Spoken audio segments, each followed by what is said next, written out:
بسم اللہ الرحمن الرحیم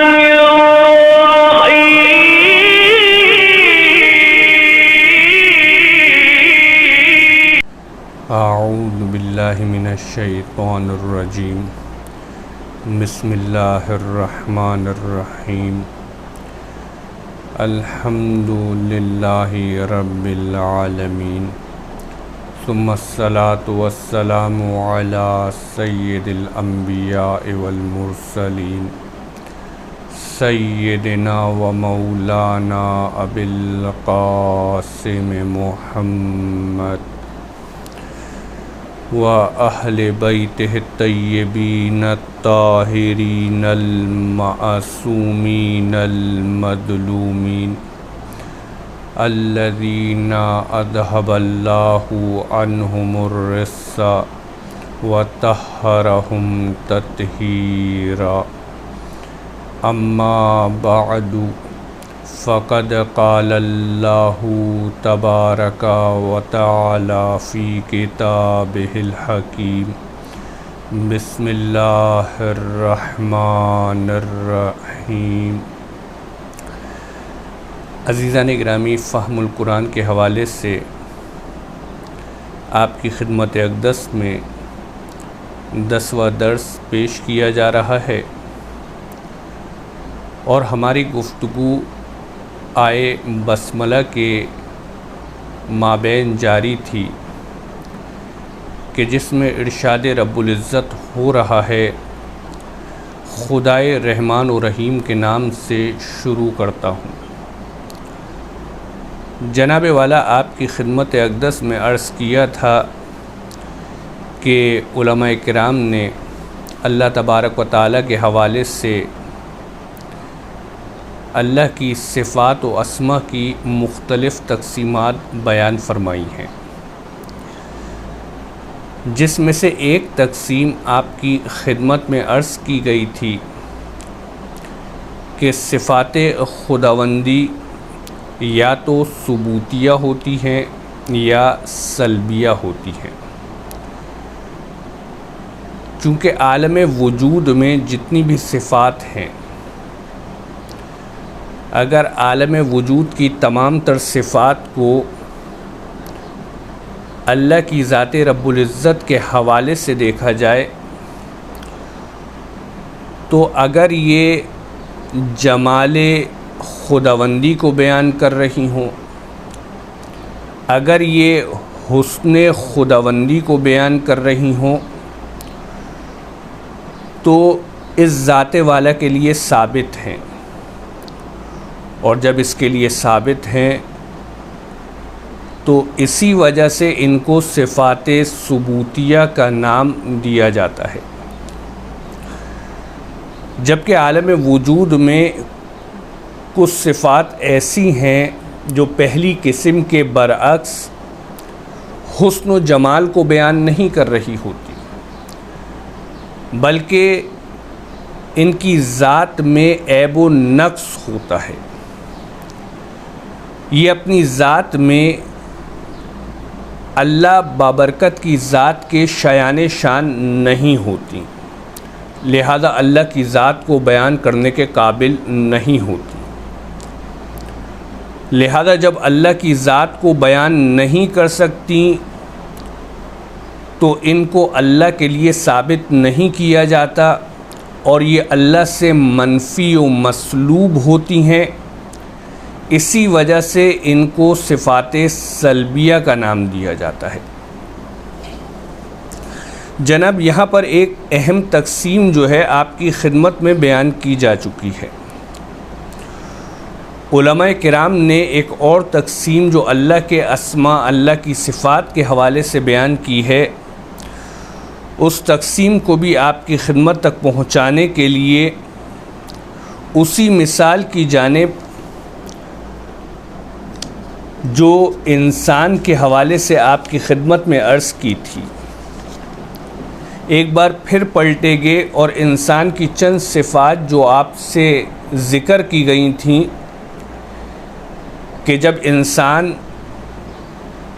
اس سرزمین دنیا میں آیا تو اس کی ایک صفت کیا تھی؟ وہ حی ہے، وہ زندہ ہے۔ پھر اس زندگی کے مراحل پہ اس نے علم حاصل کیا تو وہ عالم بن گیا، اور جس نے علم حاصل نہیں کیا وہ عدم علم اور جہل سے متصف رہ کر جاہل کہلایا۔ علماء میں سے چند استاد بنے اور چند ماہر استاد بن کر صفت مخبریت کو اپنے اندر پیدا کرنے میں کامیاب ہو گئے۔ جناب ان 5 صفات میں سے 2 صفتیں، ایک صفت حی اور ایک صفت استاد، ان 2 صفتوں میں ہم غور کریں گے، ان 2 صفتوں میں تدبر کریں گے، تاکہ جو ہے ہمیں یہ دوسری تقسیم جو علماء نے اللہ تبارک و تعالیٰ کی صفات کے حوالے سے بیان کی ہے یہ سمجھ میں آ سکے۔ ایک صفت حی ہے اور ایک صفت استاد ہے۔ جناب اگر آپ حی یعنی زندہ اور استاد یعنی پڑھانے والا، اگر آپ ان دونوں صفتوں میں غور کریں تو آپ کو عالم وجود کی صفات کا ایک الگ نقشہ نظر آتا ہے۔ اس منظر کو سمجھانے کے لیے، اس تقسیم کو پہنچانے کے لیے 2 آسان سے آپ کی خدمت میں سوال عرض کروں گا۔ پہلا سوال یہ ہے کہ اگر آپ معنی استاد میں غور کریں، معنی ٹیچر میں غور کریں، پڑھانے والے میں غور کریں،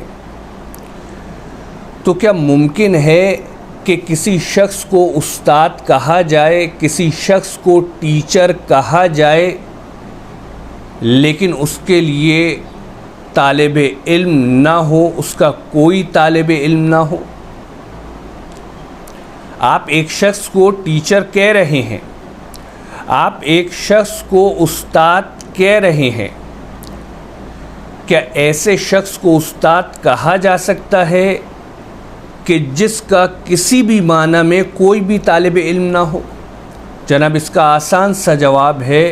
کہ استاد اسی شخص کو کہا جاتا ہے، ٹیچر اسی کو کہا جاتا ہے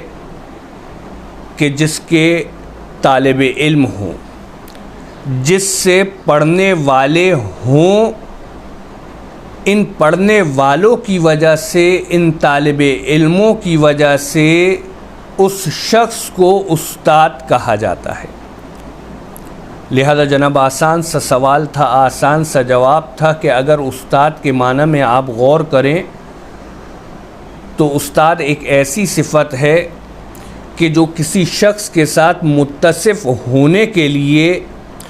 دوسرے شخص میں کسی صفت کو ثابت کرنا پڑتا ہے۔ اگر آپ کو کسی شخص کے لیے صفت استاد کو ثابت کرنا ہے، اگر آپ کو کسی شخص کے لیے ٹیچر کی صفت کو ثابت کرنا ہے تو لازم ہے کہ آپ اس کے لیے طالب علموں کو مقرر کریں، اس سے پڑھنے والوں کا تعین کریں۔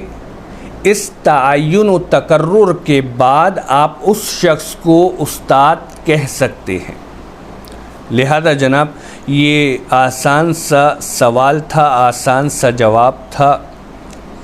اچھا دوسرا سوال یہ ہے، کیا صفت حی، کیا زندگی کی صفت بھی صفت استاد کی طرح ہے یا نہیں؟ کہ جس طریقے سے استاد کے لیے، کسی شخص کو استاد کہنے کے لیے طالب علموں کا ہونا ضروری ہے، کیا صفت حی بھی اسی طریقے سے ہے؟ کیا صفت زندگی بھی اسی طریقے سے ہے کہ کسی شخص کو زندہ کہنے کے لیے، کسی شخص کو حی کہنے کے لیے دوسروں میں کسی دوسری صفت کا ہونا ضروری ہے، یا اس طریقے سے نہیں ہے؟ جناب اس کا آسان سا جواب ہے کہ صفت حی صفت استاد کی طرح نہیں ہے۔ فرض کیجئے اس عالم دنیا میں اگر انسانوں میں صرف اس نومولود علی کے علاوہ کوئی انسان نہ ہوتا، اگر اس سرزمین دنیا میں جس نومولود علی کی مثال ہم نے فرض کی تھی، اگر فقط وہی ہوتا اور کوئی دوسرا انسان نہ ہوتا، تب بھی اس کو حی و زندہ کہنا صحیح تھا۔ لہذا جناب نتیجہ کیا ہے کہ صفت استاد اپنے تحقق میں کسی شخص کے لیے ثابت ہونے کے لیے ضروری ہے کہ پہلے دوسری صفت کو ثابت کیا جائے، لیکن صفت حی میں اس طریقے سے نہیں ہے۔ صفت حی اپنے موضوع کے لیے کسی شخص کے لیے ثابت ہونے کے لیے کسی دوسری صفت کی محتاج نہیں ہے۔ لہذا جناب اس سے نتیجہ یہ نکلتا ہے کہ عالم وجود میں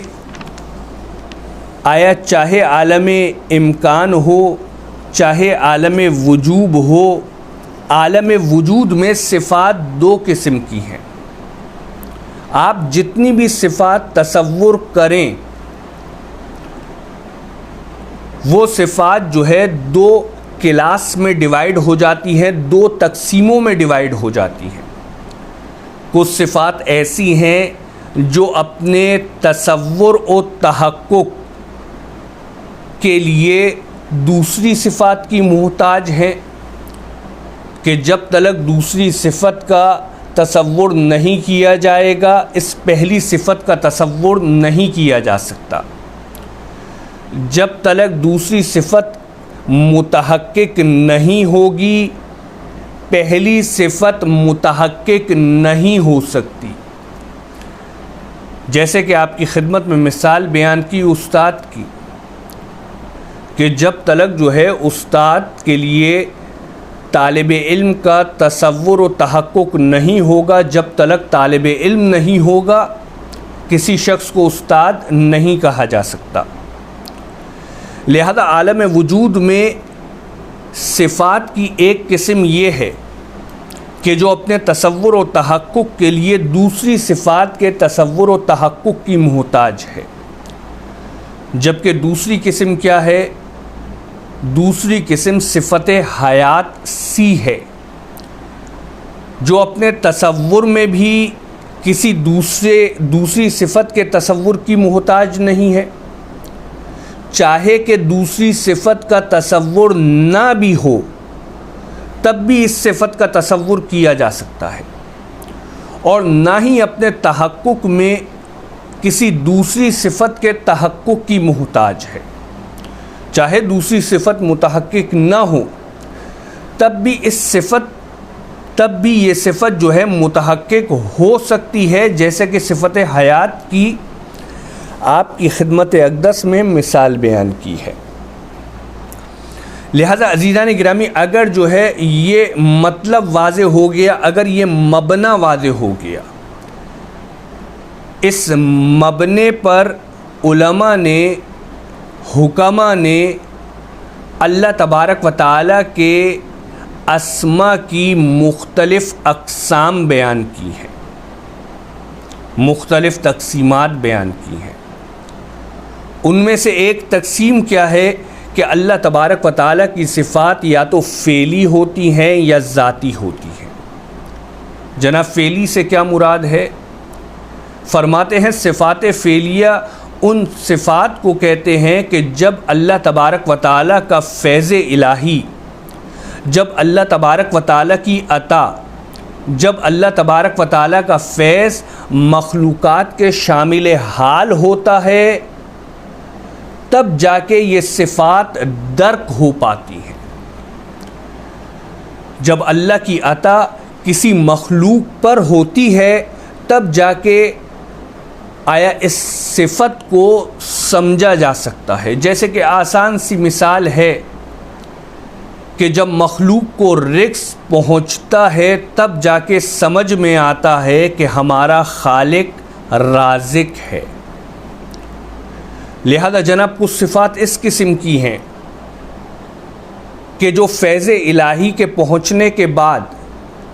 مخلوقات کے فیض الہی کو حاصل کرنے کے بعد سمجھ میں آتی ہیں، علماء فرماتے ہیں ایسی صفات کو صفات فعلیہ کہتے ہیں، جبکہ کچھ صفات اس طریقے کی ہیں کہ اگر مخلوقات میں سے کوئی بھی مخلوق نہ ہو، جس طریقے سے کہ جب اللہ تبارک و تعالی نے عالم امکان کو پیدا نہیں کیا تھا، اگر اس وقت کو گرچہ کہ وہ وقت زمان و مکان سے خالی تھا وہ ظرف،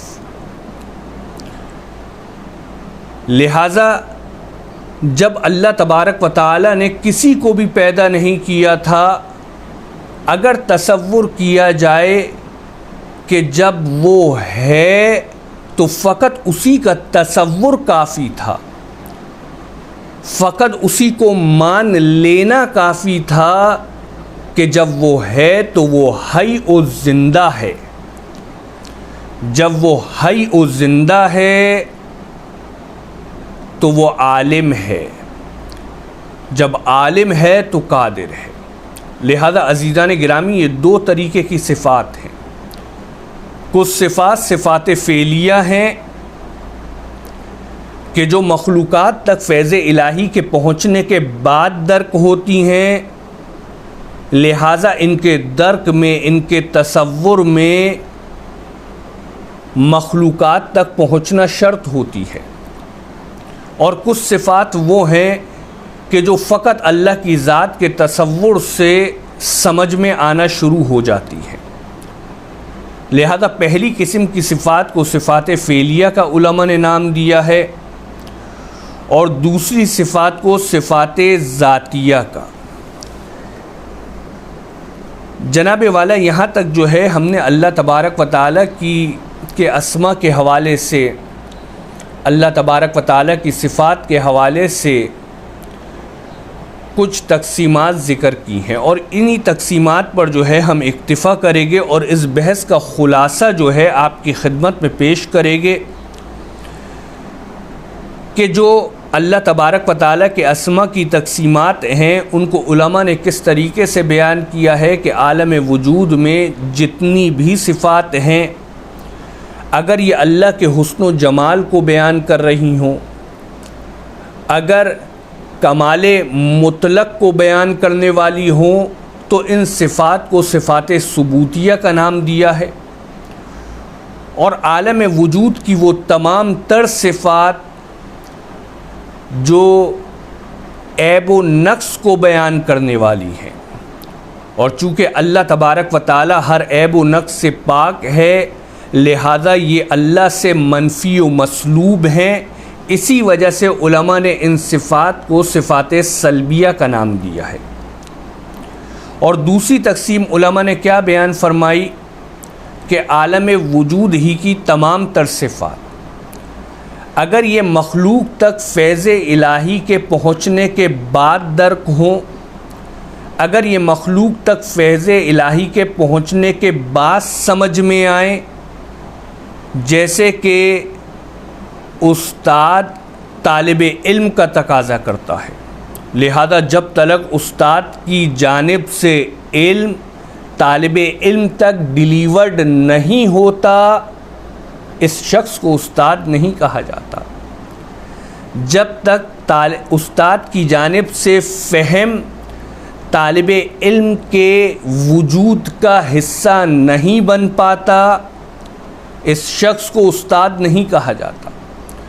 لہذا وہ صفات جو مخلوق تک فیض الہی کے پہنچنے کے بعد سمجھ میں آئیں ان کو صفات فعلیہ کہتے ہیں، اور جو خود ذات خداوندی کے تصور ہی سے سمجھ میں آ جائیں کہ جب وہ ہے تو حی ہے، جب وہ ہے تو عالم ہے، ایسی صفات کو صفات ذاتیہ کہتے ہیں۔ جناب ایک جو سب سے پہلے مطلب بیان کیا تھا کہ تمام تر صفات ثبوتیہ کہ جو اللہ تبارک و تعالیٰ کے حسن و جمال کو بیان کر رہی ہیں، چونکہ جو صفات سلبیہ ہیں وہ تو در حقیقت مخلوقات کی صفات ہیں، اللہ تبارک و تعالیٰ سے ان کو سلب کیا گیا ہے، لہذا وہ صفات جو کہ صفات ثبوتیہ ہیں جو اللہ کے لیے ثابت ہیں، اب چاہے وہ صفات فعلیہ ہوں یا صفات ذاتیہ ہوں، ان تمام صفات ثبوتیہ پر جو اسم ذات کے واسطے سے دلالت کرتا ہے، جو اسم انڈائریکٹ دلالت کرتا ہے، وہ اسم کیا ہے جناب؟ وہ اسم اسم اللہ ہے، کہ اسم اللہ وہ اسم ہے جو ذات پر بھی دلالت کرتا ہے اور ان تمام صفات ثبوتیہ پر دلالت کرتا ہے۔ والحمد للہ رب العالمین۔